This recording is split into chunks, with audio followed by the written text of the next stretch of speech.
C'est un Donald Trump triomphant qui s'apprêtait à rentrer à Washington après un séjour en Floride. On vient d'annoncer qu'il n'y a pas eu de collusion avec la Russie, la chose la plus ridicule que j'ai entendue.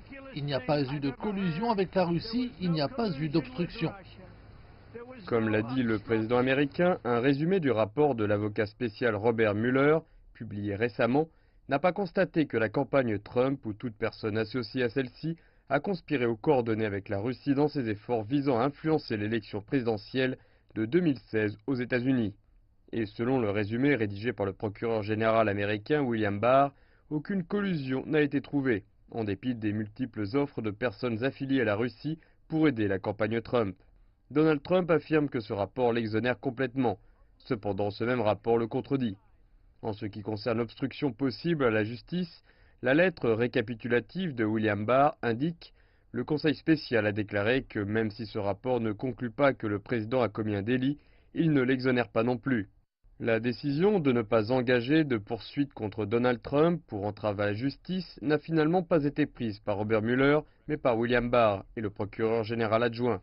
De leur côté, les démocrates exigent que le rapport soit publié intégralement. Sur Twitter, Jerry Nadler, le président du comité judiciaire de la Chambre, a déclaré qu'il demanderait à William Barr de témoigner devant le Congrès à la lumière des divergences très préoccupantes et de la prise de décision finale au ministère de la Justice. Le résumé indique par ailleurs que le Conseil spécial a constaté que la Russie avait bien l'intention d'influencer l'élection de 2016 en piratant les comptes des principaux représentants démocrates et en diffusant leurs courriels. Il révèle également l'étendue des ressources mises à la disposition de Robert Mueller, une équipe de 19 avocats, 40 agents du FBI et d'autres enquêteurs.